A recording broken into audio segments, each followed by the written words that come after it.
The piercing screams echoed through the emergency line, a desperate voice gasping between sobs. "Please, God, please help us." "He's not moving, there's so much blood." The orangutan, "Oh God, Alexis isn't breathing." The 911 operator's calm professional tone contrasted sharply with the chaos unfolding at the Midwest Primate Sanctuary in rural Missouri, where morning mist still clung to the forested enclosures and the December cold bit through the air like teeth. What began as a routine morning feeding would become one of the most shocking animal attacks in sanctuary history, sending shockwaves through the tight-knit community of exotic animal caregivers across the nation. Alexis Martínez was just 29 years old, a dedicated animal behaviorist who had devoted his life to understanding and caring for great apes. He had no idea that on this frigid December morning, the 400-pound orangutan he'd worked with for 3 years would turn their morning routine into a nightmare that would end his life. This is Alexis Martínez's story. A story of passion turned to tragedy, of trust shattered in seconds, and the moment when the gentle giant everyone thought they knew revealed the wild predator that had always lurked beneath the surface. You're watching Wild Encounters Uncovered, where we bring you the most shocking real-life animal encounters from around the world.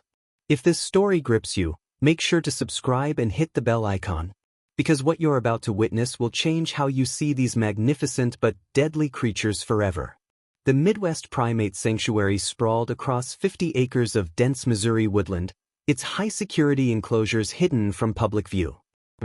That morning of December 15, 2023, a light snow had begun to fall, dusting the metal walkways between enclosures with a treacherous layer of. Alexis arrived at 6:30 a.m., as he had every morning for the past 3 years, his breath forming clouds in the freezing air as he prepared the morning meals for the sanctuary's 12 orangutans. Alexis Martínez wasn't just another animal keeper walking through the gates each morning with a bucket of fruit and a clipboard. He was the sanctuary's miracle worker, the one they called when an orangutan refused to eat, when a new rescue arrived traumatized and violent, when the impossible needed to become possible. Born in 1994 in San Antonio, Texas, Alexis grew up in a small apartment above his grandmother's restaurant, where the smell of her famous mole sauce mixed with his collection of National Geographic magazines spread across his tiny bedroom. His passion for primates began at age 7, during a school field trip to the San Antonio Zoo. While his classmates ran screaming toward the gift shop, Alexis stood transfixed at the orangutan exhibit, watching a massive male named Bruno delicately peel a grape with fingers so much like his. "Mijo, you missed lunch standing there," his grandmother Rosa would later recall, her eyes glistening with tears that hadn't stopped falling since the phone call. 4 hours he stood there. 4 hours watching that orange monkey. "I knew then I'd lost him to those animals." Friends describe Alexis as intense, brilliant, and utterly fearless when it came to his work. Sarah Chin, who knew Alexis from their undergraduate days at Texas A&M, recalls the night he talked a security guard into letting him sleep in the university's primate research lab. He said he needed to understand their sleep cycles, their dreams, Sarah remembered, shaking her head with a sad smile. The guard found him at 3 a.m., sitting cross-legged on the floor, taking notes while a capuchin monkey groomed his hair through the cage bars. That was Alexis. He didn't just study primates. He tried to become one of them. But it was Alexis's unconventional methods that made him legendary in the primate care community. He learned to vocalize like orangutans, spending hours perfecting the long calls and kiss squeaks that formed their complex communication system. He could read their body language better than most people could read human expressions. Dr. Patricia Novak, who supervised Alexis's master's thesis at UC Davis, still keeps the video of him successfully mediating a conflict between 2 aggressive males using nothing but orangutan vocalizations and gestures. "He had a gift," she said, her voice breaking. "But gifts in this field, sometimes they make you forget that these are still wild animals. They're not our friends. They're not our children. They're 400-pound wild animals with the strength to tear a car door off its hinges." His family painted a picture of a man consumed by his calling. His mother, Maria Martínez, a nurse at San Antonio General, supported his dreams, even when they terrified her. Every Christmas, every birthday, he wanted books about apes, documentaries, anything, she said from her living room, surrounded by photos of Alexis at various stages of his career. When he was 15, he built a climbing structure in our backyard, said he. Needed to understand how they moved. The neighbors thought we were crazy. Maybe we were. Alexis had never married, though not for lack of opportunity. Jennifer Walsh, a veterinarian who dated him for 2 years, understood why their relationship ended. I was competing with Booty, she said, referring to the orangutan who would eventually end his life. Alexis would cancel dinner plans if Booty seemed depressed. He'd drive 3 hours back to the sanctuary at midnight because he had a feeling something was wrong. He loved those orangutans more than he could ever love a human partner. He told me that once. I wasn't even mad. It was just who he was. Yet those who knew Alexis best would later say there was something troubling about his deepest beliefs regarding the orangutans. He rejected the standard safety protocols that governed human-ape interactions, calling them barriers to true understanding. Mark Rodriguez, a fellow keeper, who worked alongside Alexis for 18 months, recalls heated arguments about sanctuary policies. He thought the rules were written by people who didn't really understand orangutans, Mark said. He'd say things like, "You can't build trust through bars," or, "They know when you're afraid, and fear breaks the bond." I'd tell him, "Alexis, that fear keeps us alive." He'd just smile and say I didn't get it yet. His career before the Midwest Primate Sanctuary had been a steady climb through increasingly prestigious positions. After completing his master's degree with a groundbreaking thesis on orangutan emotional intelligence, Alexis worked at the Phoenix Zoo, the San Diego Wildlife Alliance, and briefly at a rehabilitation center in Borneo. Each position ended the same way. Alexis pushed boundaries, achieved remarkable results with difficult animals, but ultimately clashed with management over safety protocols. Dr. James Whitfield, who hired Alexis at the Midwest Primate Sanctuary in 2021, knew about his reputation. "I thought we could channel that passion, give him more freedom within safe parameters," he explained. "Alexis promised me he understood the boundaries. He lied. Or maybe believed his own lies. Maybe that's worse."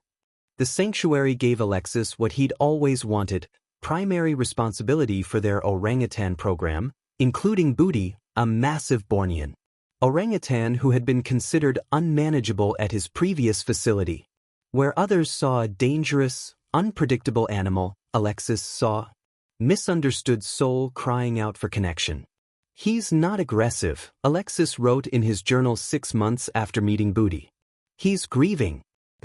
Angry at being caged, at being alone, at being treated like a monster.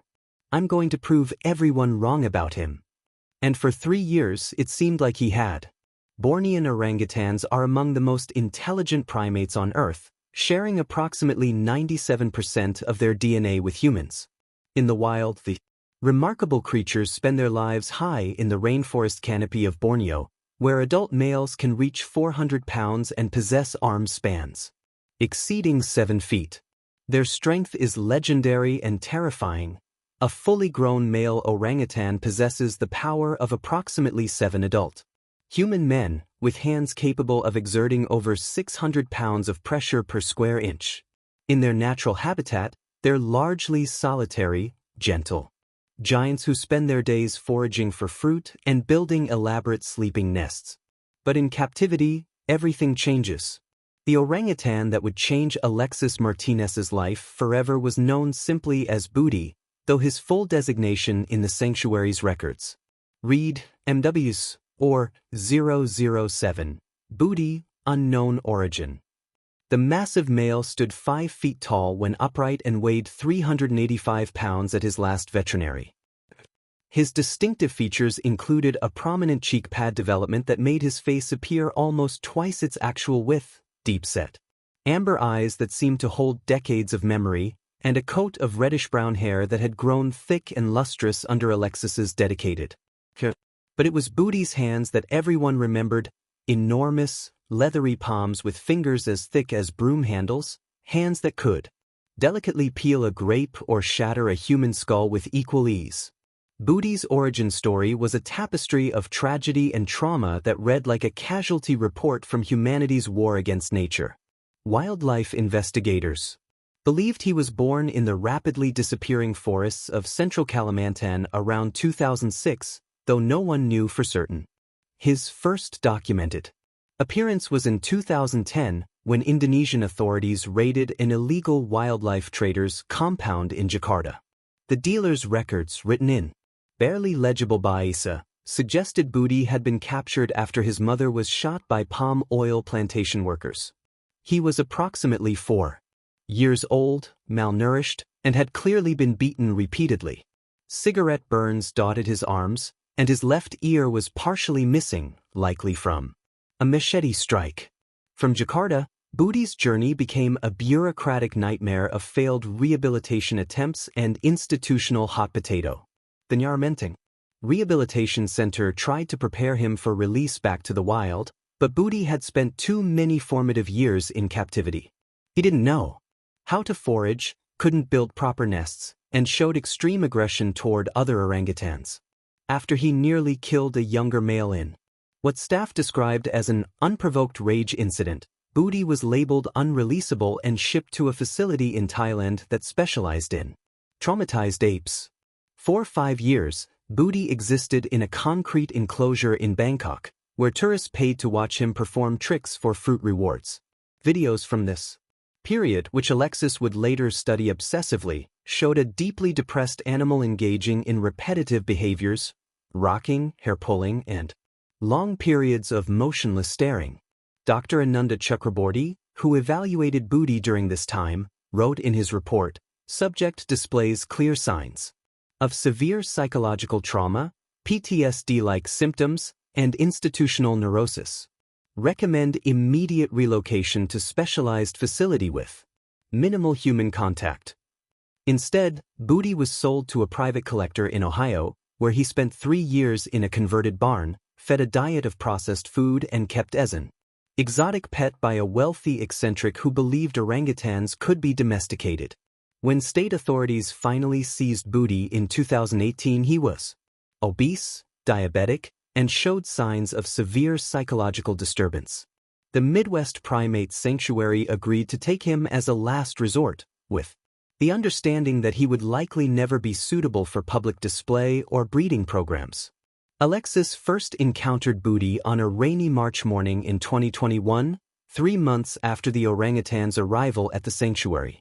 The meeting was supposed to be a simple observation session, Alexis standing outside the reinforced glass of Booty's isolation enclosure, taking notes for his behavioral assessment.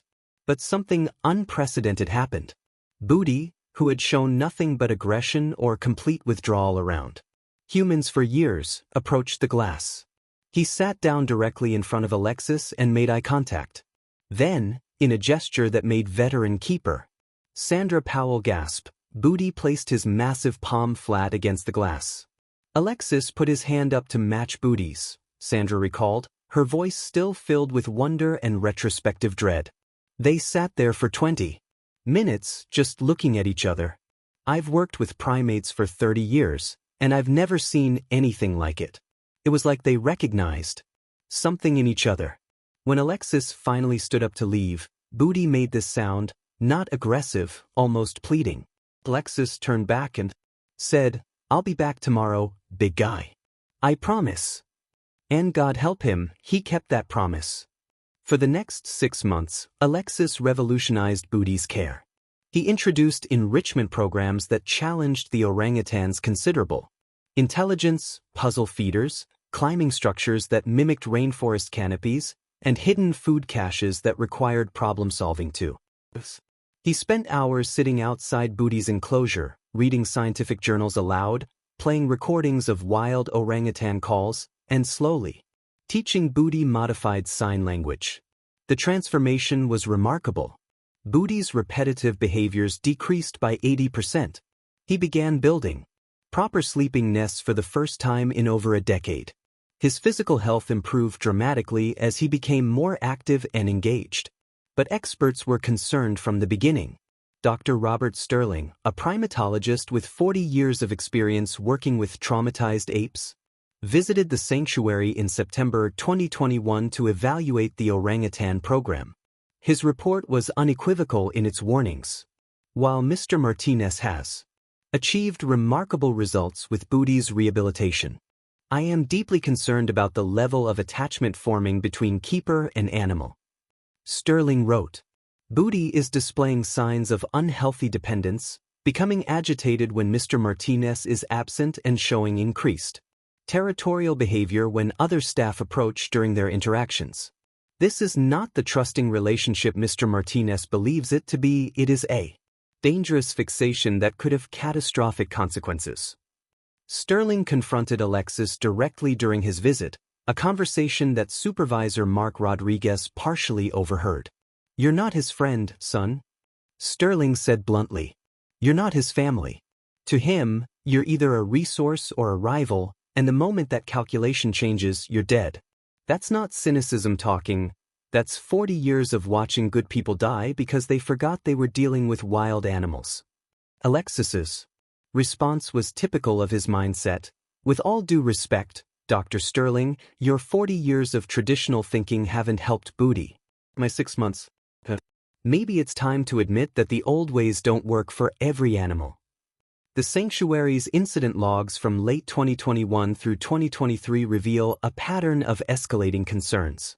In November 2021, Booty began refusing food from any keeper except Alexis, necessitating schedule changes that put increasing pressure on Alexis to be present for all feedings. In January 2022, Booty destroyed enrichment items introduced by other staff members, showing what Dr. Patricia Cole called jealous mate guarding behavior. By March 2022, Booty would become visibly agitated when Alexis interacted with other orangutans, displaying threat behaviors that included branch shaking and long call vocalizations. Multiple staff members reported troubling incidents that Alexis consistently downplayed. Keeper Jennifer Martinez documented an episode in May 2022. Booty grabbed Alexis's arm through the feeding port during medication administration. Alexis had to talk to him for 5 minutes before Booty released clear bruising on Alexis's forearm. When I suggested reporting it, Alexis said, he was just playing. He doesn't know his own strength. This is not play behavior. This is testing. The warning signs intensified throughout 2022 and early 2023. Booty began displaying what primatologists call bluff charges when other males were visible from his enclosure, but only when Alexis was present, a sign that he was treating Alexis as either property to be guarded or a fellow orangutan to be impressed. He started food sharing with Alexis through the barrier, a behavior typically reserved for family units or potential mates. Most alarmingly, he began showing signs of sexual display behaviors directed at Alexis, including a documented incident in August 2023, where Booty performed a full snag crash kiss squeak display, a complex courtship behavior, while maintaining eye contact with Alexis. Dr. Sarah Blackwood, an animal behaviorist who specialized in human-animal attachment disorders, evaluated the situation in October 2023, just 2 months before the fatal attack. Her report was stark. This is not a success story. This is a ticking time bomb. Booty has incorporated Mr. Martínez into his social hierarchy in a completely inappropriate way. The orangutan shows clear signs of believing Mr. Martínez is either a subordinate member of his group or a potential mate. Either interpretation puts Mr. Martínez in extreme danger. Immediate intervention is required. But Alexis refused to see the danger, interpreting each warning sign as progress. He trusts me enough to show natural behaviors, he wrote in his journal on November 3, 2023, that experts see aggression and inappropriate attachment.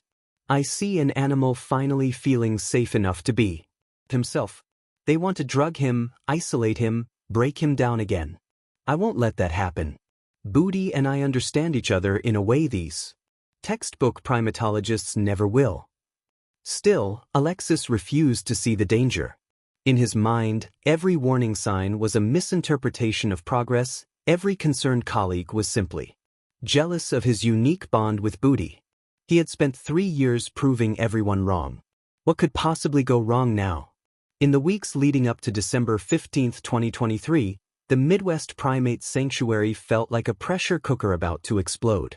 Staff members would later describe an atmosphere of mounting dread, as if everyone except Alexis could sense the approaching catastrophe. The changes in Booty's behavior had shifted from concerning to alarming, creating a situation that veteran keeper Sandra Powell called, like watching a car accident in slow motion, knowing you can't stop it, knowing someone you care about is going to die. The first major incident occurred on November 20th, when Alexis arrived 15 minutes late for Booty's morning feeding due to icy roads. Security footage showed Booty pacing his enclosure with increasing agitation, performing threat displays toward other keepers who attempted to explain Alexis's delay. When Alexis finally arrived, Booty's reaction was extreme. He rushed the barrier, vocalizing loudly and reaching through the mesh with both arms. It wasn't a greeting, Keeper Tom Washington observed. It was possession, like a jealous boyfriend who'd been stood up. Pucks just laughed it off, said Booty missed him. But I saw something in that orangutan's eyes that made my blood run cold. Dr. Patricia Novak returned to the sanctuary on November 25th for what she termed an emergency intervention. Her previous warnings had gone unheeded, but the escalating situation had prompted the sanctuary's board to demand an outside assessment. She spent 3 hours observing Alexis and Booty's interactions, and her findings were more dire than ever. Mr. Martinez has completely lost professional objectivity, she wrote in her urgent report to the board. He interprets clear threat displays as affection, territorial aggression as protectiveness, and most alarmingly, he has begun unconsciously mimicking orangutan's social behaviors that place him in a subordinate position. During my observation, allowed Booty to groom him through the barrier for extended periods, lowered his head in submission when Booty displayed, and even shared his own lunch with the animal. This is no longer a keeper-animal relationship.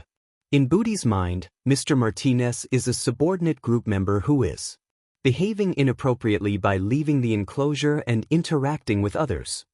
The intervention meeting on November 27th was explosive. Present were Dr. Novak, Sanctuary Director Dr. James Whitfield, Head Veterinarian Dr. Michael Chen, and 3 board members who participated via video call.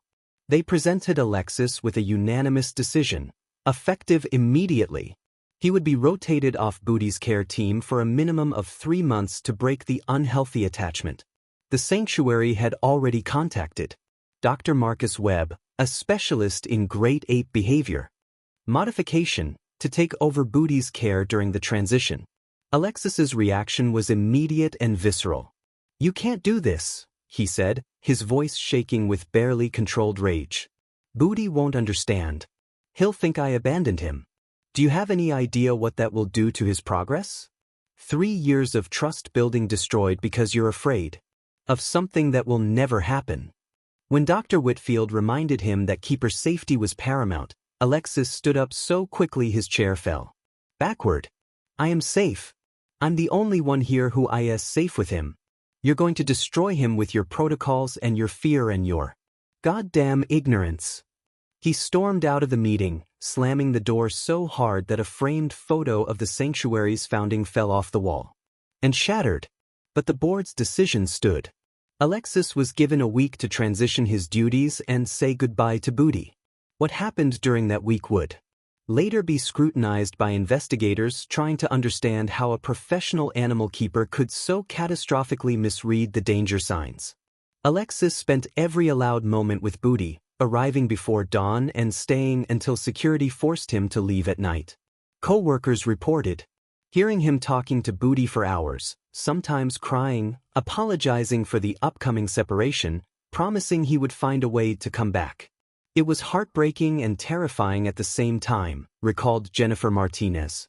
Alexis would sit pressed against the barrier, and Booty would sit on the other side, both of them just staring at each other. Sometimes Alexis would sing to him, these Spanish lullabies his grandmother used to sing. Booty would rock back and forth, making these soft grunting sounds. If you didn't know better, you'd think it was beautiful. But those of us who understood orangutan behavior knew Booty wasn't being comforted. He was becoming increasingly possessive. The security footage from December 3rd captured a chilling moment that would later be analyzed by animal behavior experts worldwide. Lex was sitting in his usual spot outside Booty's enclosure when Dr. Webb arrived to be introduced as the new primary keeper. The moment Booty saw Webb approach, his demeanor changed completely. He performed a full threat display, standing bipedally, shaking the enclosure mesh, and emitting a long call that echoed through the building. But it was what happened next that should have been the final warning. Booty grabbed Alexis's arm through the feeding port and pulled him against the barrier, holding him there while maintaining aggressive eye contact with Dr. What? Alexis didn't struggle or show fear. Instead, he can be heard on the audio saying, "It's okay, buddy. He's not replacing me. No one could replace me." Dr. Webb later testified that he immediately recognized the extreme danger of the situation. Booty wasn't protecting Alexis. He was claiming him. In orangutan social dynamics, that's a precursor to violence. I told the board that night, either Alexis needs to be banned from the facility immediately, or someone's going to die. But the board, perhaps swayed by Alexis's 3 years of incident-free work with Booty, decided to honor the original transition timeline. Alexis would have until December 8th to say goodbye. The goodbye never happened as planned. On December 7th, Alexis called in sick for the first time in 2 years. Dr. Whitfield, suspicious, drove to Alexis's apartment and found it empty. Alexis's neighbor reported seeing him leave at 4 a.m. with what looked like camping gear. He didn't return that night or the next. By December 10th, the sanctuary had contacted local police to file a missing person report. Booty, meanwhile, had refused all food since Alexis's last visit, becoming increasingly aggressive toward any staff member who approached his enclosure. Alexis reappeared on December 12th, walking into the sanctuary as if nothing had happened. When confronted by Dr. Whitfield, he claimed he'd needed time to process the transition and had gone camping in Mark Twain National Forest. But coworkers noticed troubling changes. Lex had lost weight in just 5 days, had scratches on his arms that he couldn't explain, and seemed to be in an almost manic state. His eyes were wild, Tom Washington remembered. He kept talking about how he'd had a spiritual experience, how he finally understood what Booty had been trying to tell him. He said the separation was wrong, that fighting it was killing them both. I asked him what he meant by both, and he just smiled. This creepy smile, and said I wouldn't understand. Dr. Whitfield made the decision to bar Alexis from Booty's area immediately, moving up the transition timeline. Security was instructed not to allow Alexis near the orangutan enclosures under any circumstances. Alexis accepted this with an eerie calm that unsettled everyone who witnessed it. He just nodded and said, "I understand. You have to do what you think is right." Then he looked at his watch and added, "But you can't stop what's meant to be." It was like he was counting down to something, Dr. Whitfield recalled. The next 2 days passed in tense quietude. Alexis performed his duties with other animals without complaint, but staff noticed he was constantly checking his phone, writing in a small notebook he kept in his pocket, and mumbling to himself in what Jennifer Martinez recognized as orangutan vocalizations. He was kiss-squeaking under his breath, making these soft grunting sounds. When I asked if he was okay, he said he was practicing for his next chapter. I should have known then. God, I should have known. On the evening of December 14th, Alexis attended the staff Christmas party at a local restaurant. Multiple witnesses reported that he seemed in unusually high spirits, buying rounds of drinks, hugging coworkers he barely spoke to, and making toasts to the best years of his life. Sandra Powell a handmade bracelet, telling her she'd been like a mother to him. He pressed a folded letter into Tom Washington's hand, making him promise not to open it until after. When Tom asked, "After what?" Alexis just smiled and said, "After I prove them all wrong." The letter, opened by investigators 18 hours later, contained a single paragraph. "Tom, you were right about the fear. But you were wrong about what we should fear. We shouldn't fear them. We should fear keeping them locked away from the only connections that make their imprisonment bearable. Tell my family I died doing what I loved. Tell them I finally understood. Alexis." That night, security cameras captured Alexis's car circling the sanctuary access road 3 times between 2 and 3 a.m. before finally driving away. What the cameras didn't capture was Alexis parking a quarter-mile down the road and hiking back through the woods he knew so well, carrying a backpack filled with tools he'd stolen from the maintenance shed over the previous weeks. He planned everything meticulously, right down to the predicted snowfall that would muffle sounds and obscure footprints. On the morning of December 15th, Alexis Martínez arrived at the sanctuary at his usual time of 6:30 a.m., greeting the night security guard with his typical cheerfulness. He badged in, collected his daily task list, and began his rounds. Everything seemed normal. The security guard would later testify that Alexis even made a joke about the weather, saying the fresh snow made everything look pure and new, like a second chance. At 7:15 a.m., Alexis entered the Orangutan housing building through the staff entrance, waving at the security camera as he always did. Past the other enclosures, softly greeting each orangutan by name. He stopped at Booty's enclosure, where the massive orangutan sat in the corner, having refused food for 5 days. According to the timestamp on the security footage, Alexis stood there for exactly 2 minutes and 37 seconds, his hand pressed against the reinforced glass, his lips moving in what investigators believe was a final goodbye. Then Alexis Martínez did something that would haunt everyone who watched the footage later. He smiled, looked directly at the camera, and gave a small salute. He walked to the restricted access door that led to the keeper area behind Booty's enclosure, an area he was explicitly banned from entering. Using a stolen keycard he'd somehow acquired, he overrode the security lock. The heavy door closed behind him with a soft click that would echo in the nightmares of his colleagues for years to come. Everything was about to change forever. Friday, December 15, 2023, 7:18 a.m.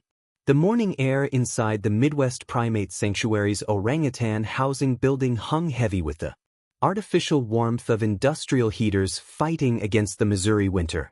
Outside, snow continued to fall in thick, lazy flakes, muffling the sounds of the waking world and creating an eerie cocoon of silence around the facility. The overnight temperature had dropped to 18 degrees Fahrenheit, cold enough that ice crystals formed on the inside of the windows where warm primate breath met frozen glass. In this hushed, crystalline morning, Alexis Martínez began the final routine of his life.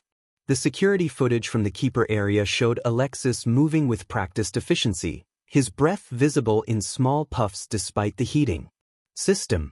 He wore his standard winter uniform, insulated coveralls over thermal layers, steel-toed boots that left distinctive prints in the thin layer of condensation on the concrete floor, and thick work gloves that he removed and tucked into his back pocket as he approached Booty's behind the scenes enclosure area.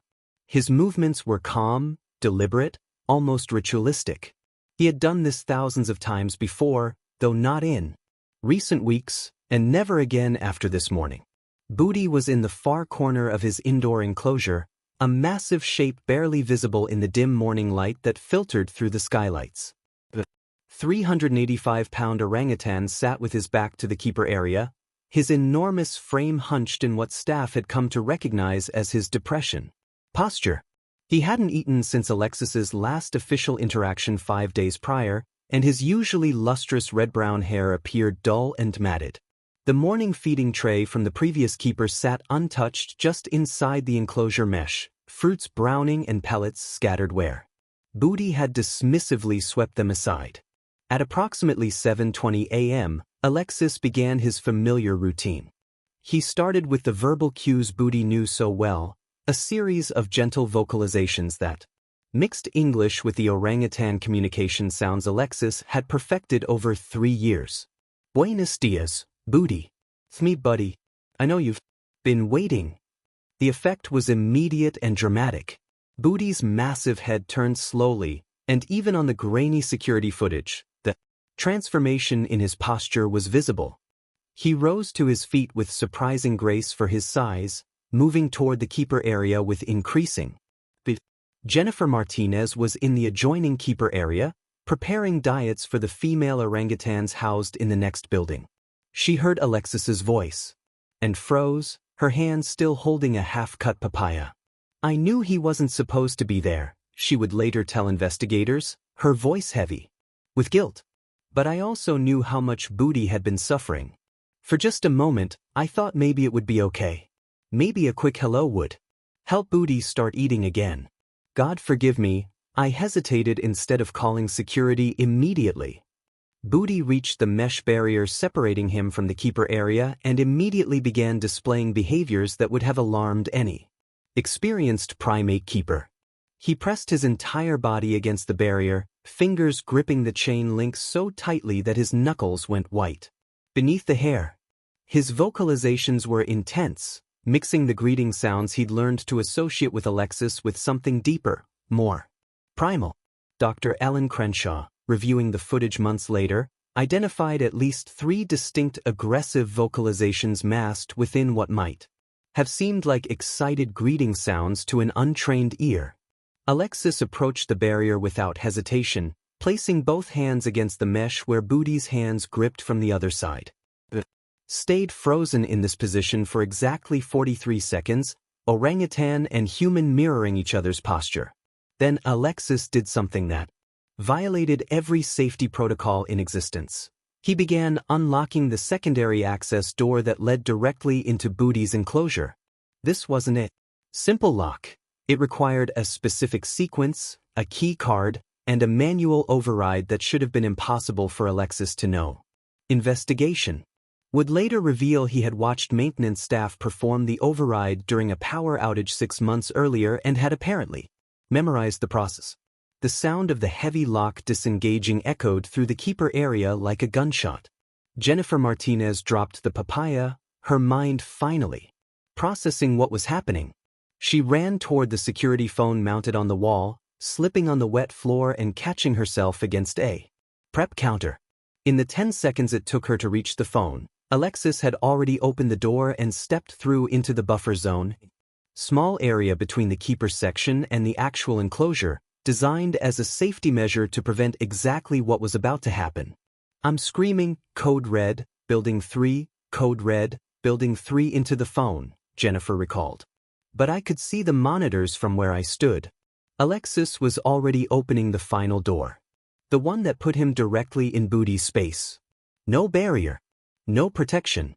Nothing between him and 385 pounds of wild animal that had been showing possession aggression for months. Tom Washington was conducting morning rounds in the chimpanzee building 200 yards away when his radio crackled with the emergency call. It sprinted toward Building 3, his boots struggling for purchase on the icy pathways. Behind him, he could hear other staff members responding, the sanctuary suddenly alive with shouting voices and running feet. I knew it was Alexis before they even said it, Tom said. We all knew this day was coming. We just kept hoping we were wrong. Inside the enclosure, time seemed to slow down. The security camera captured everything in silent, grainy detail. Alexis stepped through the final door with the confidence of a man coming home. He spread his arms wide, a gesture of greeting and submission combined. Booty's reaction was immediate but not what witnesses expected. Instead of charging, the massive orangutan stopped just out of arm's reach, his amber eyes fixed on Alexis with an intensity that seemed to pierce through the camera feed itself.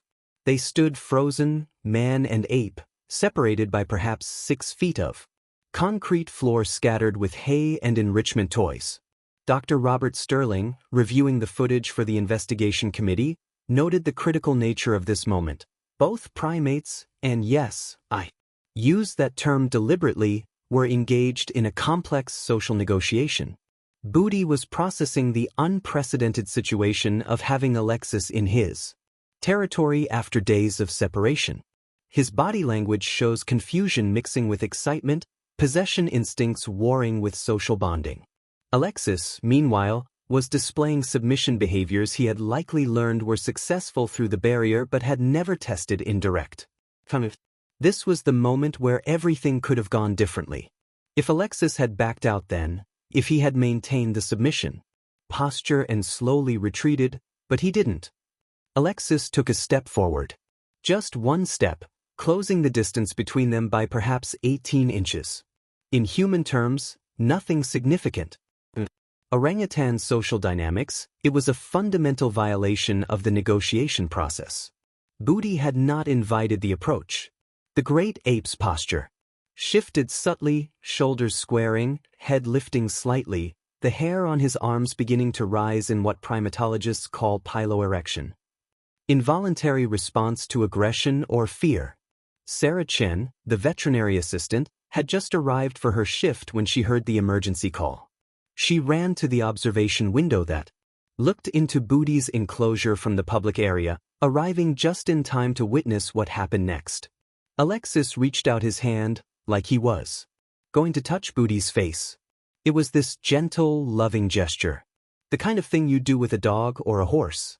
But Booty, the look that came over his face was pure wild animal. It was like watching Jekyll turn into Hyde in real time. The trigger moment came at exactly 7:24 and 17 seconds a.m. according to the security timestamp. Alexis's outstretched hand came within inches of Booty's. The orangutan's reaction was explosively fast for an animal of his size. His massive right hand shot out, grabbing Alexis's wrist with crushing force. Witnesses who watched the footage frame by frame noted that Alexis's expression in that split second wasn't fear, it was surprise, as if even then he couldn't believe his beloved Booty would hurt him. Dr. Patricia Cole, a primatologist specializing in great ape aggression, later analyzed the attack sequence for the investigation. The initial grab wasn't necessarily aggressive. Orangutans often grasp objects or individuals to control their movement. But Alexis made a fatal error. She tried to pull away. In orangutan social dynamics, this is seen as either play initiation or escape attempt. Given Booty's mental state, possessive territorially, confused and highly stressed from the recent separation, he interpreted it as the latter. What followed was not malicious or evil. It was simply an orangutan doing what 200,000 years of evolution programmed him to do when he believes a valuable resource is trying to leave. Security guard Marcus Williams was the first staff member to reach the building, arriving at 7:25 a.m. to find Jennifer Martinez standing at the observation window, her hands pressed against the glass, unable to look away. She was just saying, "No, no, no," over and over, Marcus recalled, but looked through the window and saw Alexis on the ground with Booty on top of him. At first, I thought maybe they were playing. Alexis had talked about how gentle Booty could be. Then I saw the blood. Inside the enclosure, Booty had transitioned from the initial wrist grab to a full-body grapple. Using his incredible strength and four-limbed dexterity, he had pulled Alexis off balance and onto the hay-covered floor. What followed defied every story Alexis had ever told about gentle Booty, every assertion that their bond transcended species barriers. The orangutan's behavior was systematic, purposeful, and devastatingly effective. He used his feet to pin Alexis's legs while his hands controlled the upper body, a technique orangutans use in the wild to subdue rivals or threats. Alexis was still trying to talk to him, Sarah Chen observed, her voice breaking as she recalled the scene. Even as Booty was hurting him, Alexis kept saying, "It's okay, buddy. It's okay. I'm here. I'm not leaving." It was like he thought he could still reach him with words, like their bond was stronger than millions of years of instinct. Dr. Michael Chen, the head veterinarian, arrived at 7:26 a.m. with the emergency tranquilizer kit. His hands shook as he loaded the dart gun with the maximum safe dose of ketamine. I had maybe a 30-second window to get a clear shot, he explained. Booty kept moving, positioning himself over Alexis. Every second I delayed meant more trauma, but if I missed and hit Alexis with that dose, it would have been fatal to a human. But to wait for the right moment. That moment came at 7:27 and 4 seconds a.m. Booty raised his head, displaying his canines in what primatologists recognize as a threat display directed at the growing crowd of staff members visible through the observation windows. Dr. Chen took the shot. The dart struck Booty in the left shoulder, delivering 800 milligrams of ketamine directly into the muscle tissue. But the drug would take precious minutes to take effect, and in those minutes, the attack continued with terrifying intensity. Tom Washington and 2 other male keepers had reached the keeper access door, but found it locked from the inside. Alexis had engaged the manual lock after entering, either as a final safety precaution or, more likely, to prevent anyone from stopping what he saw as his reunion with Booty. We're throwing ourselves against this industrial-grade door, and it's not budging, Tom recalled. I could hear Alexis inside. Not screaming. He never screamed. Just these soft sounds, like he was trying to comfort Booty even as... Tom couldn't finish the sentence. The ketamine began taking effect at approximately 7:29 a.m., 4 minutes after injection. Booty's movements became sluggish, his grip loosening. But for Alexis Martínez, those 4 minutes had been an eternity of trauma that his body could not survive. As Booty finally released his hold and slumped sideways onto the hay, Alexis remained motionless on the enclosure floor, his winter coveralls torn and bloodied, his body positioned in an unnatural angle that spoke of catastrophic injuries. The silence when Booty went down, Jennifer Martinez whispered. After all that chaos, suddenly it was so quiet. Just the sound of the heating system and someone crying. I realized it was me. I was the one crying. The ketamine took hold of Booty's massive frame gradually, like watching a mountain slowly crumble. His grip on Alexis loosened finger by finger, each second stretching into an eternity for the helpless staff watching through reinforced glass. At 7:29 a.m., the 385-pound orangutan finally released his hold completely, his amber eyes glazing over as the sedative pulled him into unconsciousness. He slumped sideways onto the hay-covered floor, one massive arm still extended toward where Alexis lay motionless, as if even in his drugged state, some part of him was reluctant to let go. Dr. Michael Chen was already shouting orders as maintenance staff attacked the access door with crowbars. Get the trauma kit from my office. Call Life Flight now. Tell them we have a code 1 trauma, multiple severe injuries, they need to land in the north parking lot. His voice carried the forced calm of a professional who had seen terrible things but never quite this terrible, never quite this preventable. The door finally gave way at 7:30 and 22 seconds a.m., the lock mechanism shearing under the combined force of 3 crowbars. Tom Washington was first through, followed immediately by Dr. Chen and Jennifer Martinez carrying the emergency medical supplies.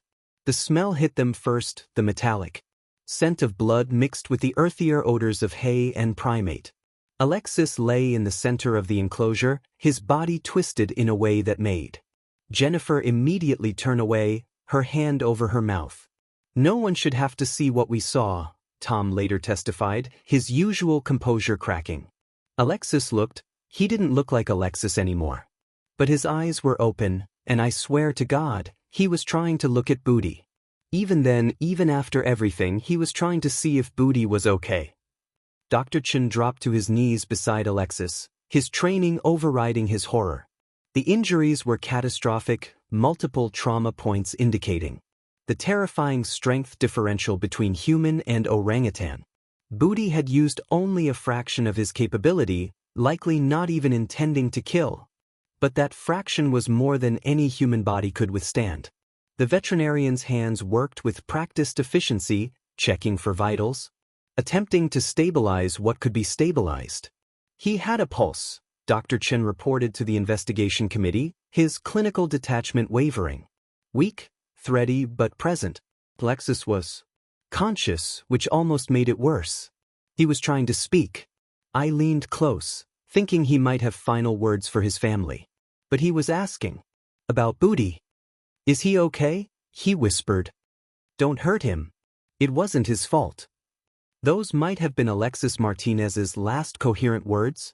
Concern for the animal that had just fatally injured him. The sanctuary's emergency response protocol activated with military precision. Sarah Chen coordinated with the incoming life flight helicopter, while Jennifer Martinez worked alongside Dr. Chen to apply battlefield dressings to the worst of Alexis's injuries. Tom Washington and Marcus Williams formed a human barrier at the observation windows, blocking the view as more staff arrived, drawn by the commotion and emergency. Inside the enclosure, Booty began showing signs of fighting the ketamine, his massive form twitching as his system metabolized the drug faster than expected. We need to move Alexis now, Dr. Chen ordered. Booty's coming around, and we can't risk a secondary incident. For staff members, carefully lifted Alexis onto a specially designed transport board, each movement eliciting soft moans that would haunt them for years. Dr. Patricia Novak arrived just as they were carrying Alexis out of the enclosure. She took one look at the scene, the blood on the hay, Booty's stirring form, Alexis's terrible stillness, and immediately understood. This is what we tried to prevent, she said quietly, though whether to herself or others wasn't clear. This is exactly what we knew would happen. The life flight helicopter touched down in the north parking lot at 7:38 a.m., its rotors whipping the morning snow into a blinding vortex. The flight paramedics, veterans of countless traumas, visibly paled when they saw Alexis's condition. We've got approximately 12 minutes to regional. Level 1, the lead paramedic announced. We need to move fast. They transferred Alexis with swift efficiency, Dr. Chen providing rapid-fire medical history as they worked. As the helicopter lifted off, carrying Alexis Martinez toward what everyone knew was likely futile medical intervention, Booty completed his emergence from sedation. The great ape sat up slowly, his movements uncoordinated and confused. He looked around his enclosure with obvious disorientation, his gaze lingering on the blood-stained hay. Then he began to vocalize, not the aggressive calls of before, but something different. Something that sounded almost like distress. He was looking for Alexis, Keeper Sandra Powell observed, watching through the observation window. You could see the confusion in his body. Language. He didn't understand where Alexis had gone. He kept returning to the spot where it happened, touching the ground, making these soft questioning sounds. It was heartbreaking and infuriating at the same time. The sanctuary's crisis management team assembled in the main office while Alexis fought for his life 10 miles away. Dr. James Whitfield, his face, aged 10 years in 10 minutes, coordinated with legal counsel, media relations, and the board of directors. We have to assume the worst, he said, quietly.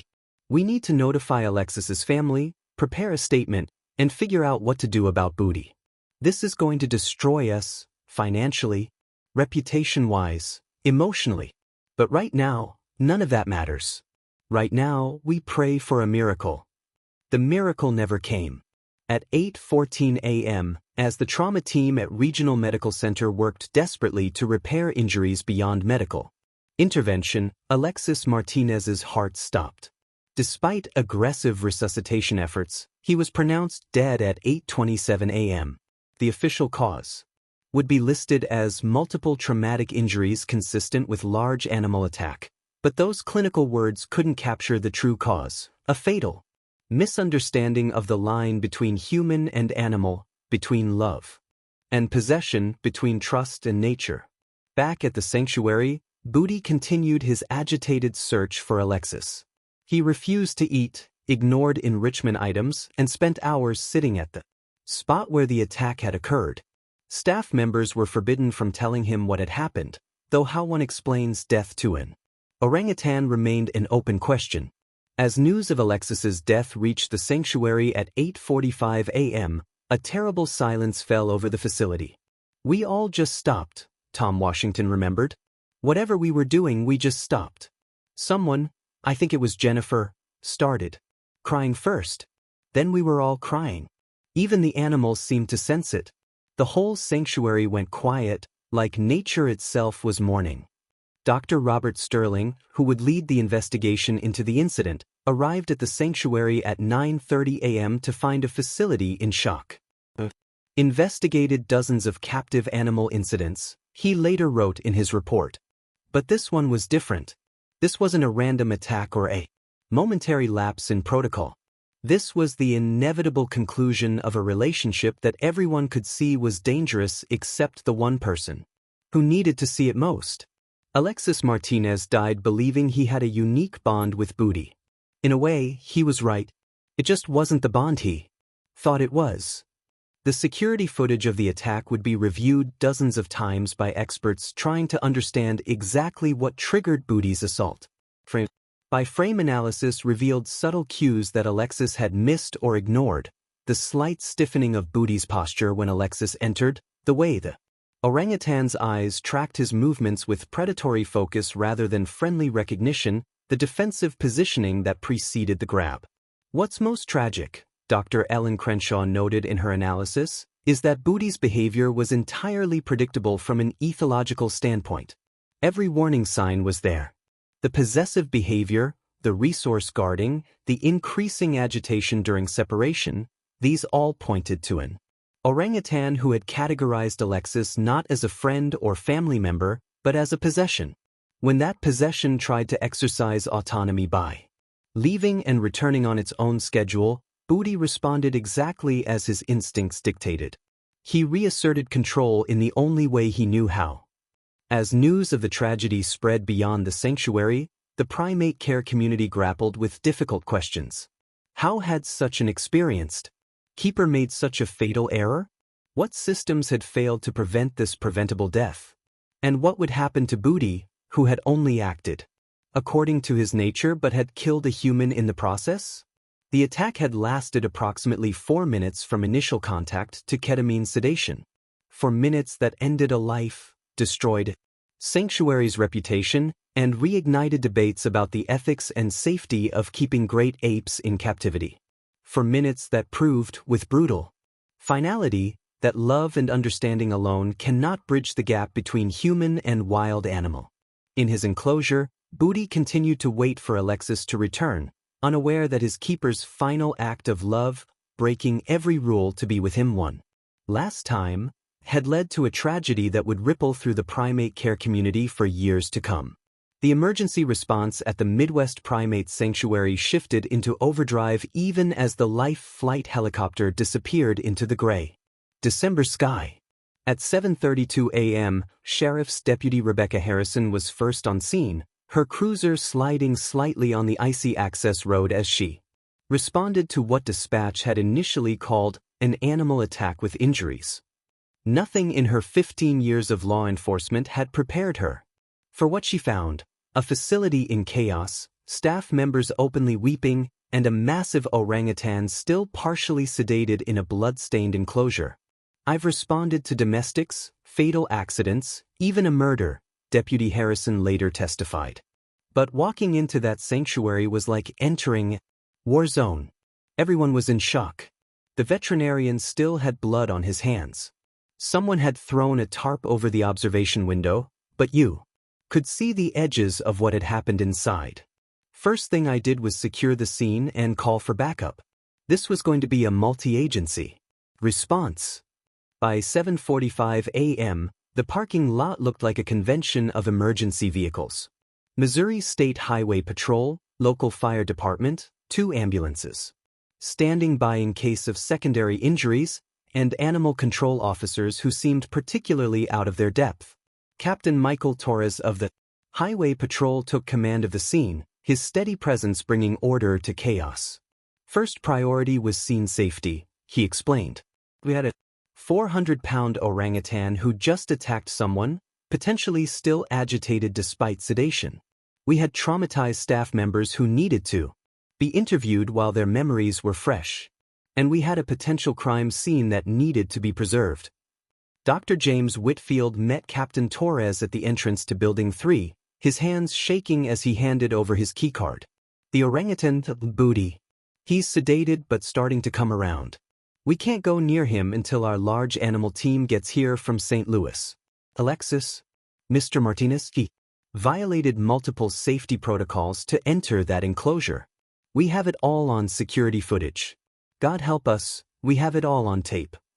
Inside the building, veterinary assistant Sarah Chen was drawing up a second dose of ketamine under Dr. Michael Chen's supervision. Booty was metabolizing the drug faster than calculated, Dr. Chen explained to the officers.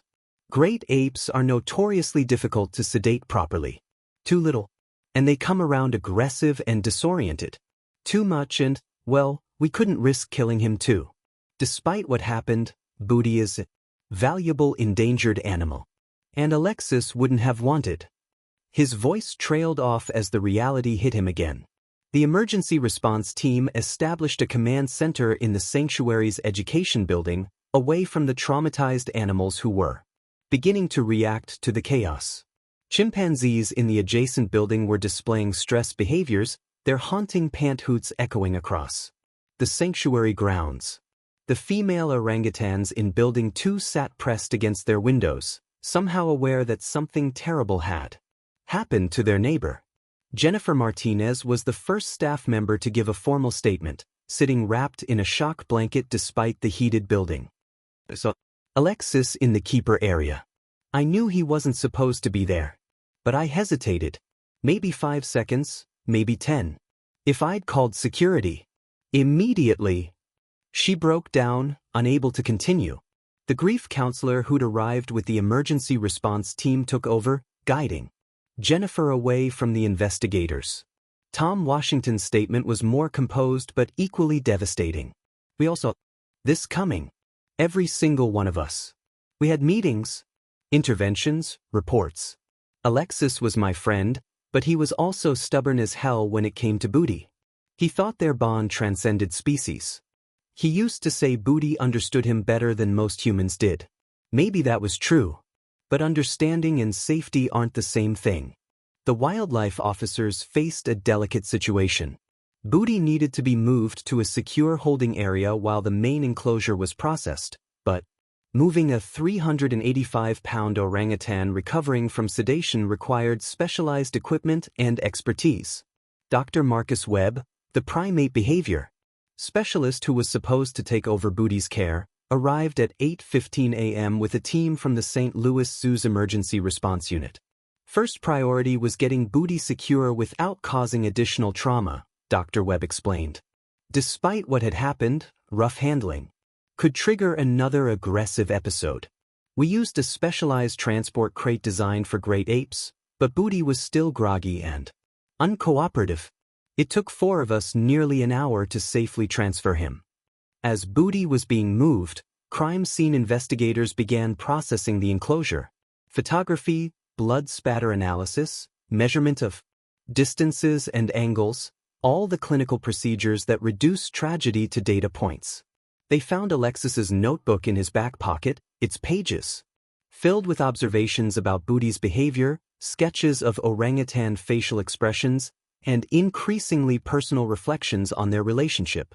The last entry, dated December 14th at 11:47 p.m., read, "Tomorrow I show them all what trust really means. Booty and I will prove that love transcends barriers. They think I'm crazy. Maybe I am. But isn't all love a kind of madness? He needs me. I need him. That's all that matters now." At 8:45 a.m., Dr. Whitfield received the call from Regional Medical Center. His legs gave out, and he had to be helped to a chair. "He's gone," he announced to the room. Alexis died at 8:27. They did everything they could. The sanctuary's flagpole was immediately lowered to half-mast, a gesture that seemed both appropriate and inadequate. Maria Martinez, Alexis's mother, arrived at the sanctuary at 9:20 a.m., having driven through the snow from St. Louis after receiving the initial emergency call. Deputy Harrison met her at the entrance, gently explaining that her son had been airlifted to regional medical. "I knew," Maria later said. "The moment I saw all the police cars, all the faces, I knew my boy was gone. A mother knows. I just wanted to see where it happened." Needed to understand. Against protocol but with deep compassion, Captain Torres allowed Maria to view Booty's enclosure from the observation area, now cleared of blood but still bearing the signs of violence. She stood at the window for a long time, her hand pressed against the glass. This was his whole world, she whispered. These animals, this work. He used to call me every Sunday and talk for hours about Booty. How smart he was. How gentle. How misunderstood. I begged him to be careful. He'd just laugh and say, "Mama, you worry too much. Booty would never hurt me. He loves me." And maybe he did love him. Just not the way Alexis thought. The sanctuary's phone system crashed at 10 a.m. as news of the attack spread. Media vans began arriving, their satellite dishes rising like mechanical flowers in the parking lot. Animal rights activists, zoo professionals, and curious onlookers gathered at the entrance gates. The small town of Riverside, Missouri, population 2,937, had never seen anything like it. Dr. Patricia Novak coordinated with the psychological crisis team to provide immediate support for the staff. "Traumatic grief is complex enough," she explained. "But when it's combined with guilt, with the knowledge that we all saw this coming and couldn't stop it, it becomes almost unbearable. Every keeper here is questioning themselves. Could they have done more? Should they have physically restrained Alexis? The what will haunt them for years." Meanwhile, the St. Louis Zoo team had successfully transferred Booty to a reinforced holding area separate from the other orangutans. The great ape was fully conscious now, displaying signs of agitation and confusion. He refused water, ignored enrichment items, and spent most of his time sitting in the corner, occasionally making the soft contact calls he'd used with Alexis. "It's anthropomorphizing to say he looked sad," Dr. Webb noted in his initial behavioral assessment. But his body language indicated significant stress. He was looking for Alexis. In his mind, a valuable resource had disappeared without explanation. Whether that resource was a subordinate group member, a possession, or something else entirely, we'll never fully understand. What we do know is that the bond, such as it was real. From Booty's perspective. Just not in the way Alexis interpreted it. The investigation team seized all of Alexis's personal effects from his locker, including 3 years' worth of detailed journals documenting his relationship with Booty. These would become crucial evidence in understanding how a trained professional could so catastrophically misread animal behavior. They also found a draft resignation letter dated December 1st, never submitted, in which Alexis wrote, "I can no longer work for an organization that prioritizes fear over understanding, rules over relationships. Booty and I have proven that another way is possible. If you won't let me continue my work here, I'll find somewhere that will." By noon, the sanctuary had made the difficult decision to close indefinitely. The remaining staff worked to ensure all animals were fed and secured, their movements mechanical and grief-stricken. The orangutans seemed particularly affected, their usual vocalizations replaced by an eerie silence. Even the typically boisterous chimpanzees were subdued, as if the entire facility was in mourning.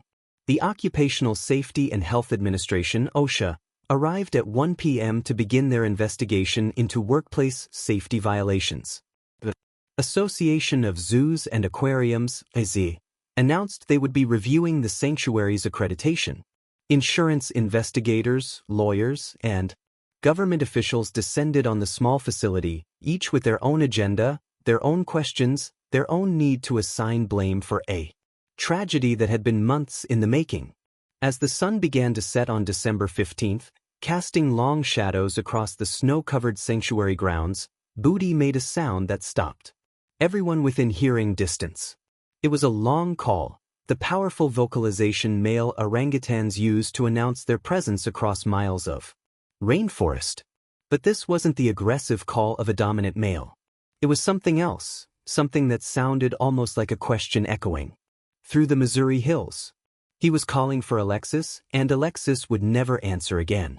The aftermath of Alexis Martinez's death rippled through the Midwest Primate Sanctuary and beyond like a stone thrown into still water, each wave carrying devastating consequences that would reshape lives and institutions for years to come.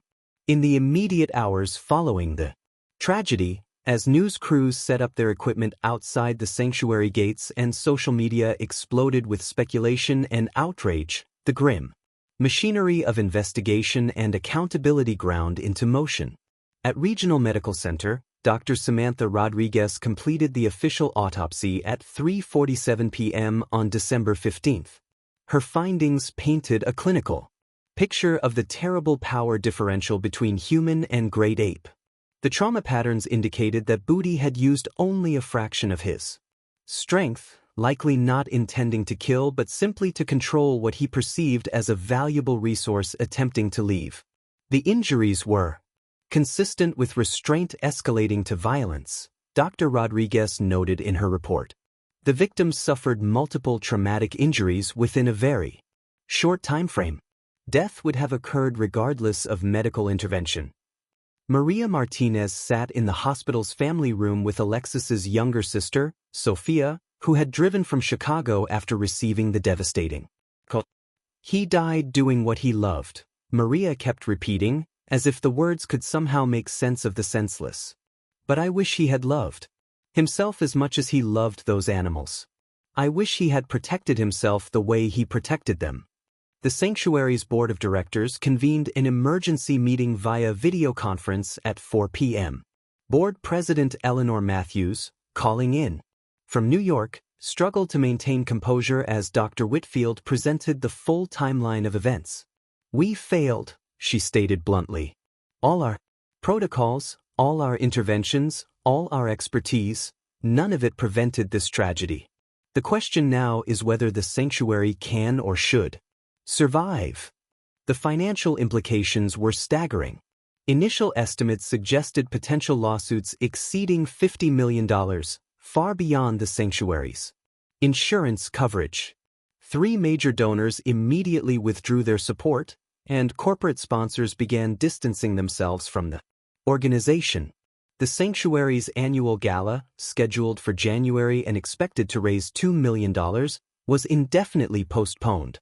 But it was the question of Booty's fate that generated the most controversy. Within hours of the attack, social media campaigns emerged on both sides.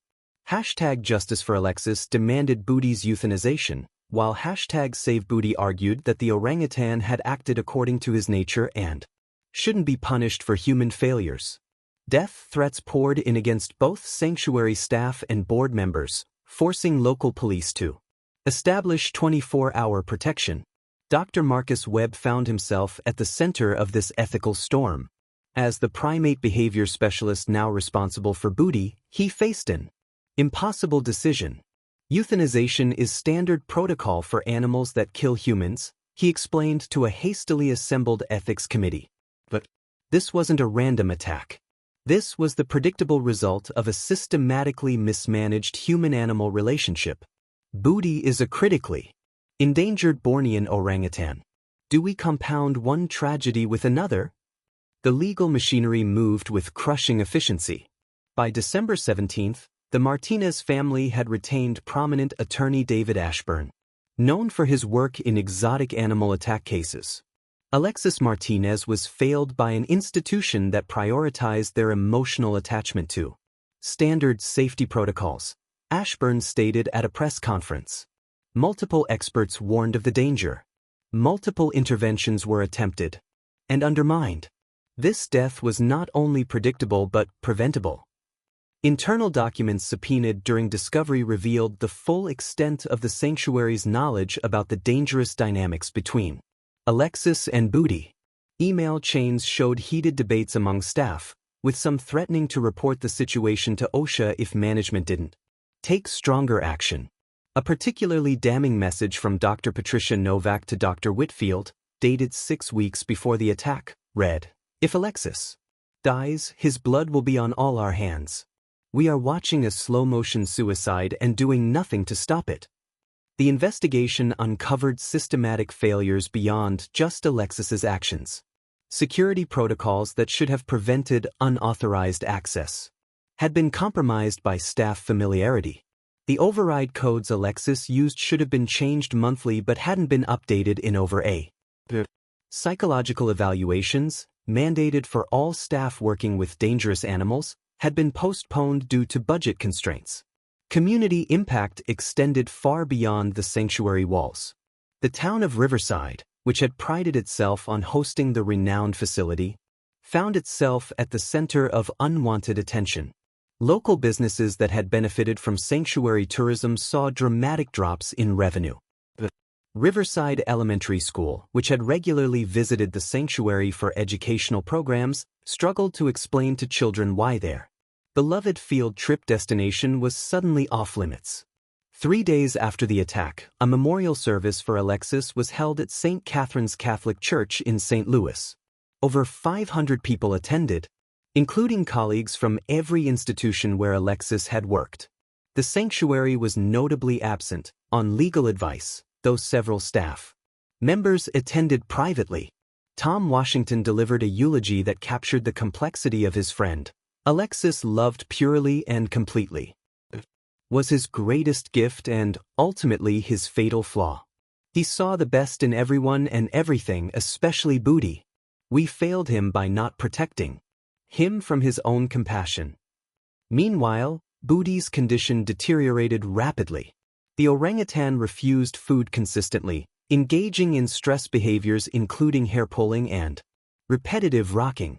Veterinary examinations showed no physical illness, leading Dr. Webb to diagnose severe psychological distress. In his limited understanding, his primary social bond has inexplicably vanished, Webb reported.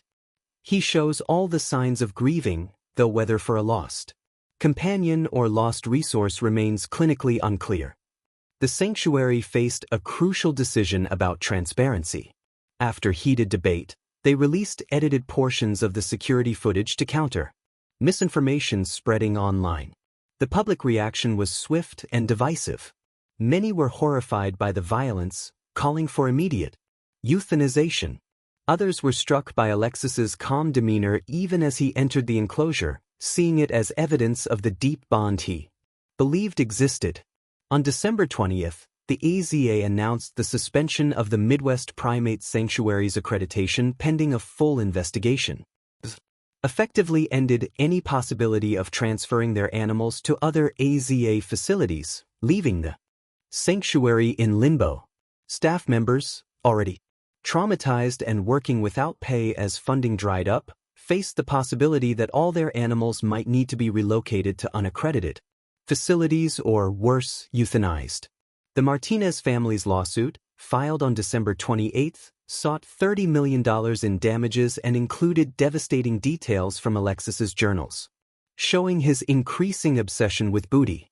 One entry from October read, "They don't understand that Booty and I have transcended the keeper-animal relationship. We're family. We're souls that found each other across species barriers. If they try to separate us permanently, I don't know what I'll do. I don't know who I'll be without him." OSHA's investigation, released in January 2024, cited the sanctuary for 47 safety violations, including willful violations that carried maximum penalties. Their report concluded, management was aware of an imminent danger and failed to take adequate protective measures.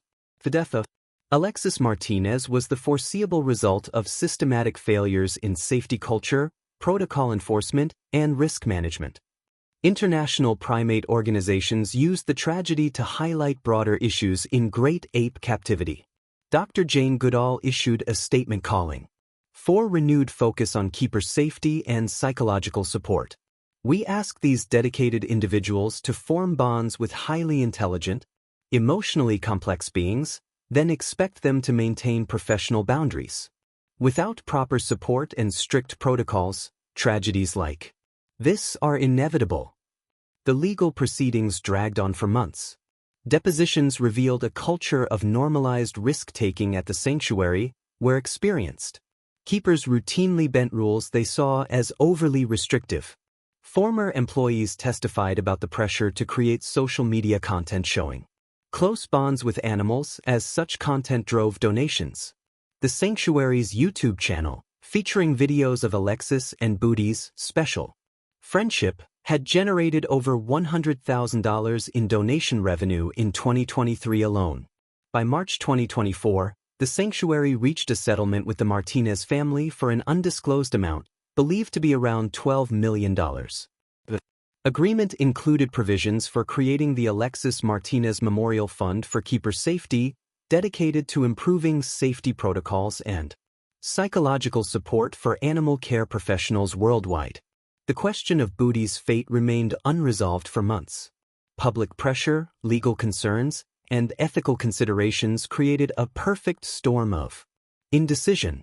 Finally, in April 2024, a compromise was reached. Booty would be transferred to a specialized facility in Florida designed for orangutans with behavioral challenges. He would live in semi-isolation with minimal human contact for the remainder of his life. On the day of Booty's transfer, Dr. Webb made a final observation. He's been calling less frequently. The long calls that echoed through the sanctuary for months have mostly stopped. Whether he's forgotten Alexis or simply accepted his absence, we'll never know. What we do know is that this tragedy has forever changed how we think about the bonds between humans and the animals in our care. The Midwest Primate Sanctuary never recovered. By June 2024, faced with insurmountable debt and irreparable reputation damage, the board voted to dissolve the organization. The remaining animals were transferred to other facilities across the country, ending 27 years of conservation and education work. The empty buildings stood as monuments to good intentions gone tragically wrong. In her final public statement, Maria Martinez offered words that haunted everyone involved. "My son died believing he had found perfect understanding with a wild animal. But perfect understanding between species is a dangerous myth.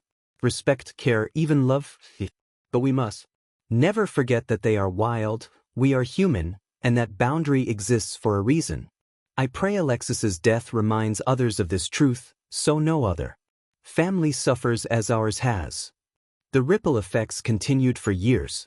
Sanctuaries worldwide revised their protocols, implementing stricter psychological evaluations and clearer boundaries for keeper-animal relationships. The Alexis Martinez protocol became standard training, using his tragedy as a cautionary tale. Academic programs in animal behavior added mandatory courses on professional boundaries and the psychology of human-animal bonds. But perhaps the most lasting impact was on those who knew and worked with Alexis. Jennifer Martinez left animal care entirely, becoming a grief counselor specializing in traumatic loss. Tom Washington continued working with primates but never forgot his friend's final letter. Dr. Webb dedicated his career to developing better assessment tools for dangerous human-animal attachments. Each carried the weight of wondering what they could have done differently, knowing that all the protocols and precautions in the world couldn't save someone determined to cross the ultimate boundary. The investigation into Alexis Martinez's death brought together some of the world's leading experts in primate behavior, human psychology, and wildlife management. Their analysis would not only determine legal culpability but reshape fundamental understanding of human-animal relationships in captive settings. The expert panel, convened 3 weeks after the tragedy, included names that read like a who's who of primatology and animal behavior science. Dr. Robert Sterling, with 43 years of experience studying great ape behavior, led the behavioral analysis team. His credentials included groundbreaking research on orangutan cognition and 5 documented interventions in potentially fatal keeper-animal situations. This case represents the perfect storm of misunderstood animal behavior and human psychological vulnerability. Dr. Sterling began his presentation to the investigatory committee. Mr. Martinez exhibited what we term projected anthropomorphism, not simply attributing human characteristics to an animal, but creating an entire fabricated interspecies relationship that existed primarily in his own mind. Dr. Sterling's analysis of the security footage revealed crucial details invisible to untrained eyes. Using frame-by-frame examination, he identified 17 distinct threat displays from Booty in the weeks leading up to the attack, all of which Alexis had either missed or misinterpreted. Here, on November 22, Sterling pointed to a frozen frame. Booty performs what we call a modified bluff charge. See how his hair stands erect, his posture shifts forward, but he stops short of actual contact. Mr. Martinez interpreted this as playfulness. In reality, Booty was testing boundaries, determining how far he could push before meeting resistance. When no resistance came, Alexis inadvertently communicated submission. The psychological analysis fell to Dr. Margaret Chin-Williams, a specialist in human-animal bonding disorders from Cornell University. Her evaluation of Alexis's journals and communications painted a troubling picture of escalating detachment from reality.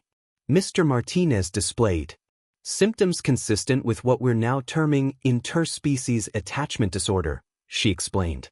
This goes beyond normal keeper animal bonding into a pathological state where the human loses ability to accurately assess danger.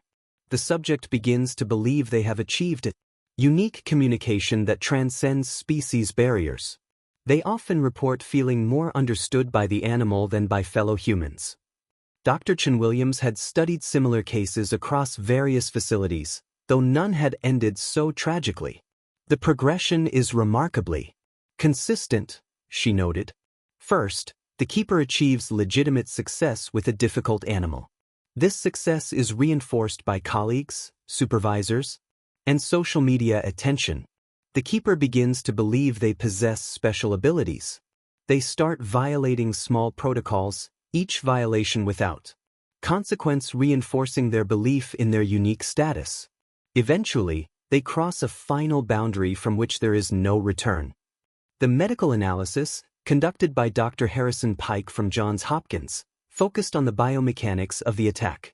An adult male orangutan possesses approximately 7 times the upper body strength of an athletic human male, Dr. Pike explained, using anatomical models to demonstrate their muscle fiber composition differs significantly from humans, with a higher percentage of fast-twitch fibers enabling explosive power.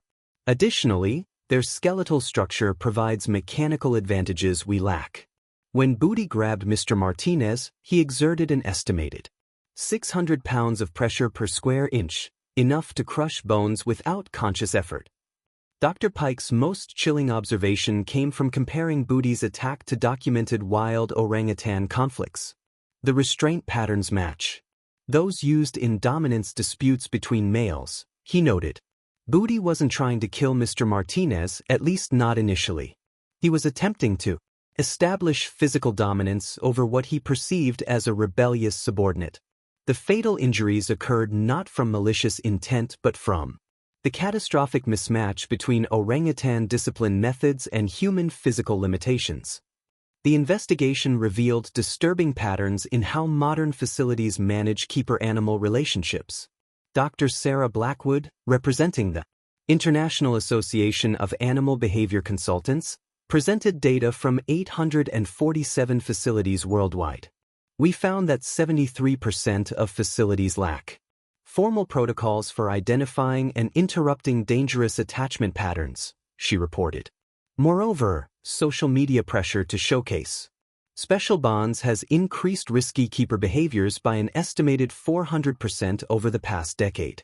Viral videos of keepers cuddling with dangerous animals generate donations but normalize potentially fatal interactions.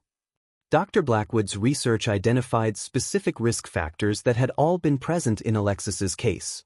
A keeper with a history of protocol violations at previous facilities, an animal with complex trauma history, social media documentation of boundary-crossing behaviors, and multiple ignored expert warnings. Any 2 of these factors should trigger immediate intervention, she stated.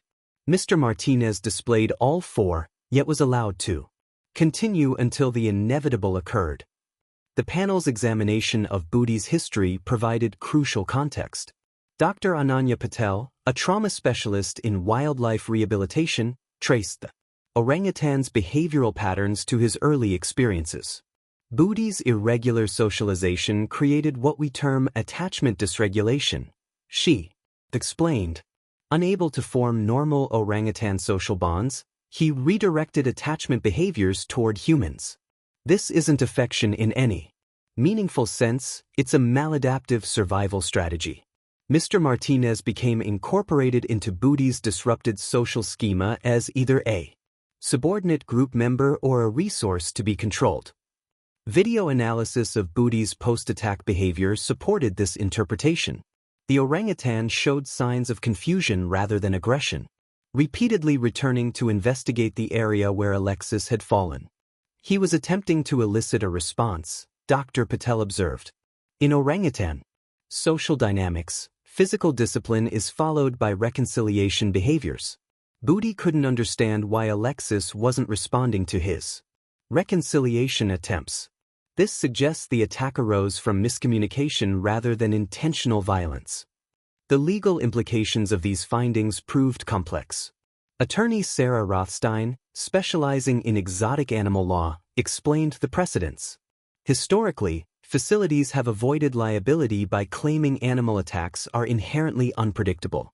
However, this case demonstrates clear predictability. Multiple experts warned of specific dangers. The facility had knowledge of escalating risk factors. This shifts the incident from tragic accident to preventable workplace fatality. The investigation uncovered industry-wide issues extending beyond the Midwest Primate Sanctuary. Dr. James Crawford, former director of 3 major zoos, testified about systemic problems. We create impossible situations for keepers. We tell them to form bonds but maintain boundaries. We showcase heartwarming interactions for marketing while preaching safety protocols. We understaff facilities, forcing keepers to work alone with dangerous animals. Then we act surprised when someone crosses one too many lines. Comparative analysis with successful facilities revealed critical differences. Dr. Lisa Park, director of the Singapore Wildlife Reserve's primate program, presented their protocols. Every keeper-animal interaction is documented and reviewed. Any sign of excessive attachment triggers immediate rotation. We use team-based care to prevent individual bonds from becoming pathological.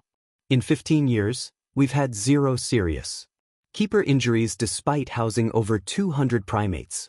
The psychological impact on the surviving sanctuary staff emerged as another crucial finding.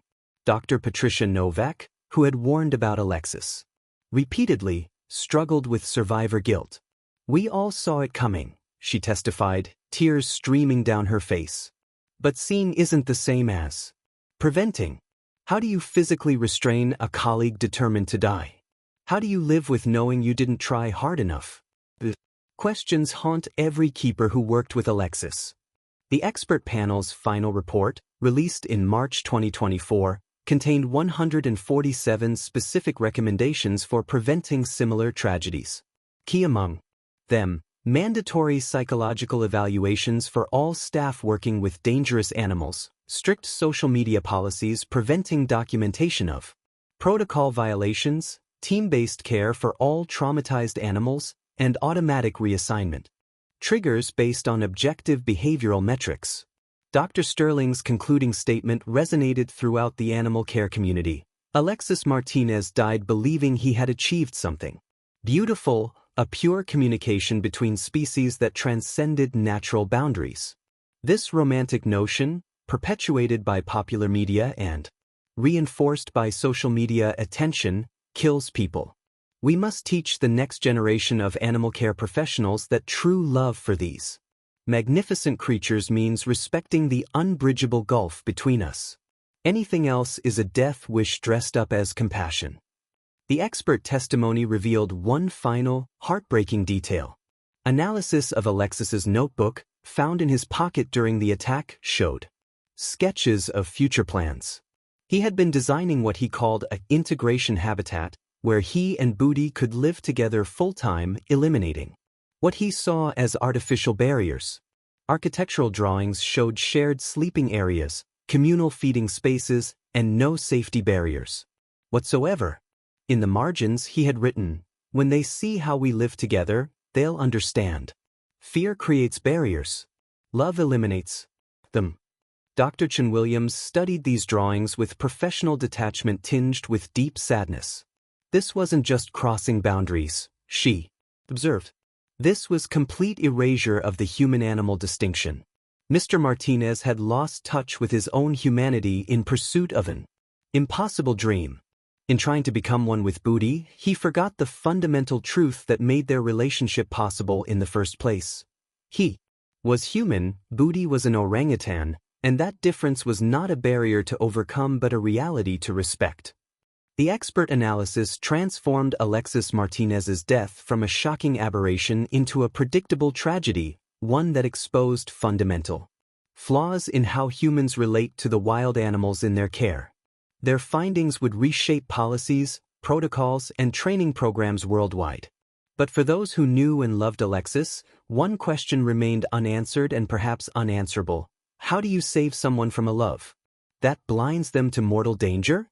The tragedy of Alexis Martinez serves as a haunting reminder that love, dedication, and expertise mean nothing when we forget the fundamental truth about wild animals. They are not our friends, our children, or our soulmates.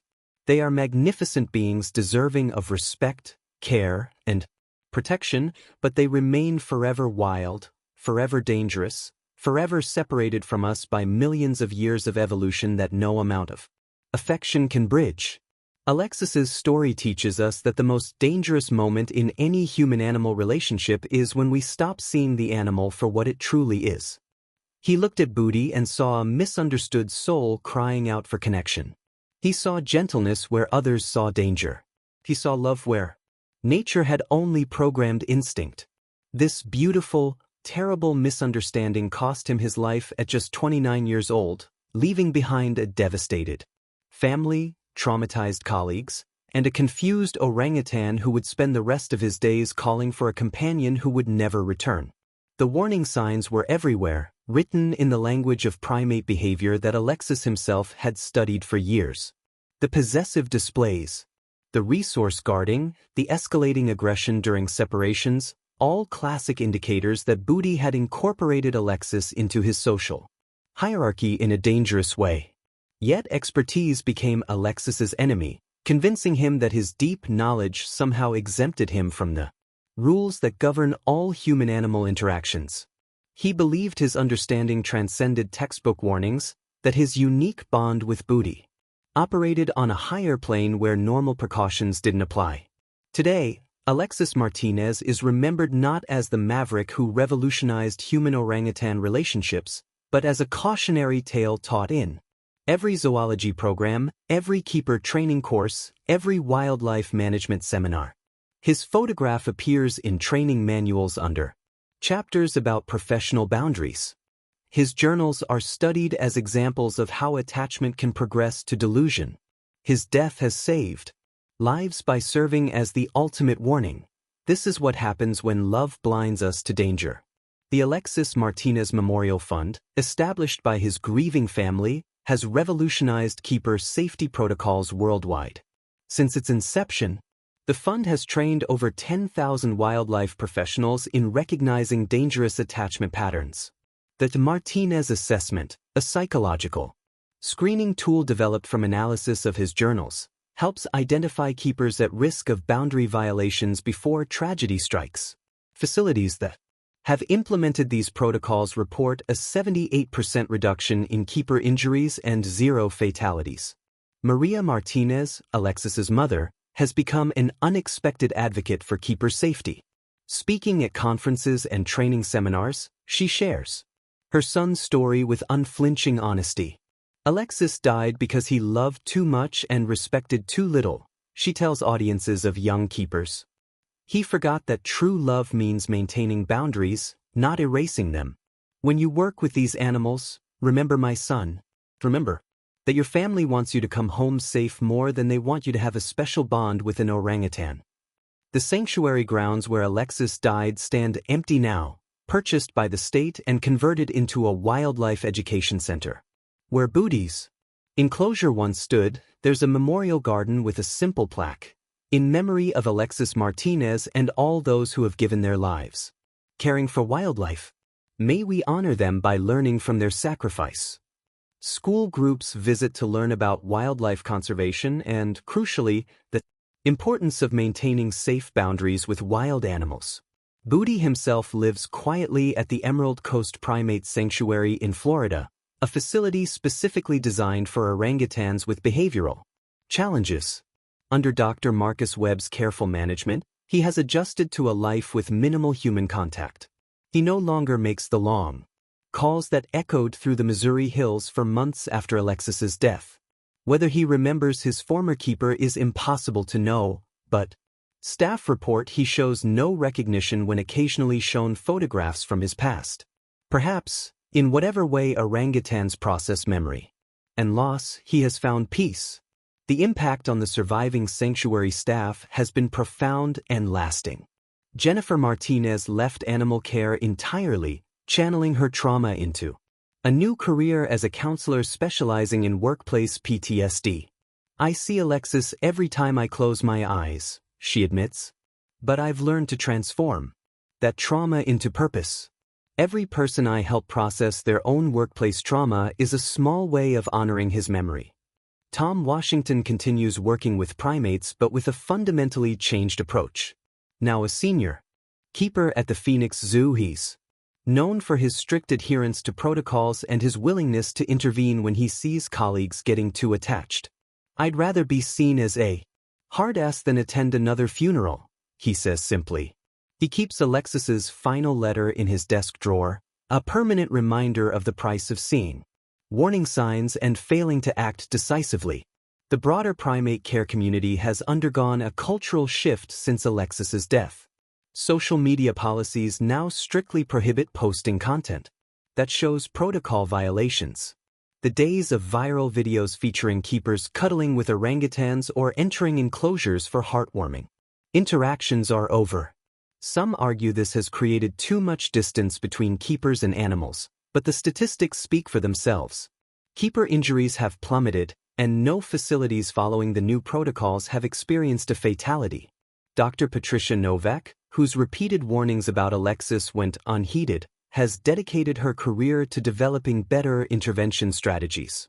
Her Novak protocol provides a clear escalation pathway when dangerous attachments are identified, including legal mechanisms for removing keepers who refuse reassignment. Alexis's death taught us that sometimes caring about someone means being willing to be the villain in their story, she explains. I'd rather be hated by a living colleague than mourning a dead one. Educational programs have been revolutionized to address the psychological aspects of animal care alongside the practical skills. Students learn about the seductive nature of special bonds, the way social media attention can reinforce dangerous behaviors, and the importance of maintaining professional boundaries especially when an animal seems to reciprocate affection. They study Alexis's case in detail, analyzing how each small boundary violation led inexorably to tragedy. For the general public, Alexis's story has complicated the narrative around human-animal relationships. The same people who once celebrated viral videos of keeper-animal friendships now understand the dark potential of such bonds. Wildlife documentaries include warnings about the dangers of anthropomorphizing wild animals. Parents use Alexis's story to teach children that loving animals means respecting their wild nature, not trying to make them into pets or friends. The legal ramifications continue to ripple through the industry. The Martinez standard, established by the lawsuit, requires facilities to demonstrate active intervention when attachment concerns arise. Insurance companies now mandate psychological evaluations and rotation policies. Facilities that fail to enforce boundaries face not just moral culpability but financial ruin. The romantic notion of the keeper with a special gift for connecting with dangerous animals has been replaced by emphasis on professional, team-based care. Yet perhaps the most important lesson from Alexis Martinez's death is how easily expertise can become arrogance, how passion can blind us to danger, how love itself can become a fatal flaw. He was not ignorant or careless, he was brilliant, dedicated, and genuinely gifted in understanding primate behavior. But he made the fatal error of believing his understanding made him immune to the fundamental rules that govern human interactions with wild animals. In his final journal entry, written hours before his death, Alexis wrote, "Tomorrow, Booty and I prove that love transcends species. Tomorrow, show the world that barriers are just fear made manifest. Tomorrow, everything changes." He was right about one thing: everything did change.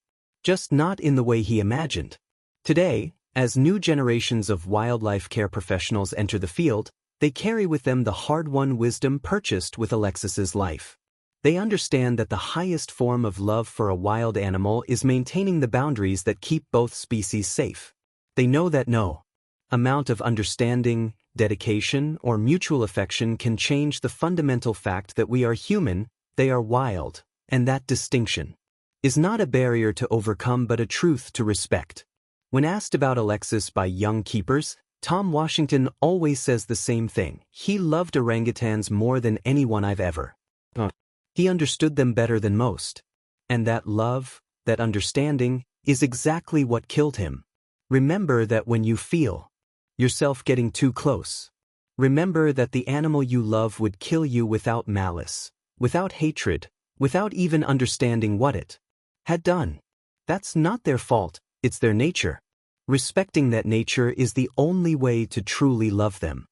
The Midwest Primate Sanctuary site now hosts an annual memorial service every December 15th. Keepers from around the world gather to remember not just Alexis but all those who have died in service to wildlife.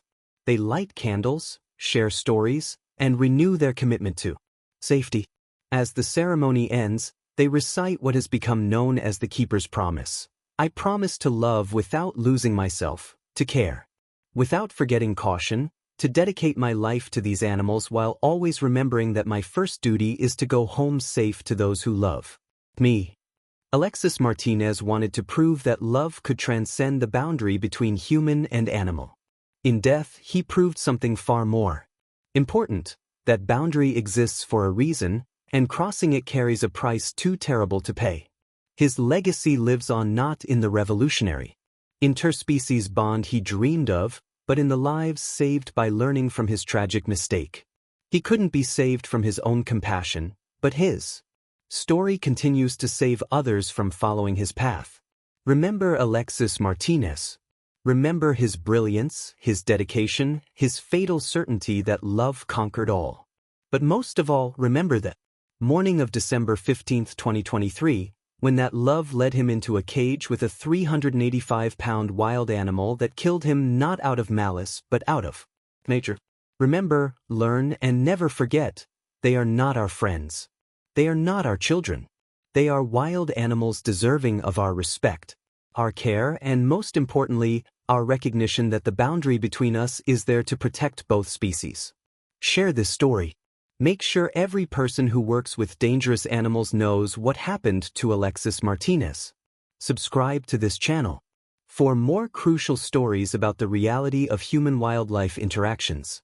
Because somewhere right now, another dedicated keeper is starting to believe they have a special bond that transcends natural boundaries.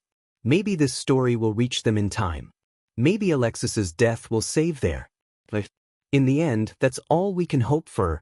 That from tragedy comes wisdom, from loss comes learning, and from one man's fatal love comes a legacy that keeps others safe. Alexis Martínez loved orangutans with all his heart. Now it's our responsibility to love them more wisely than he did.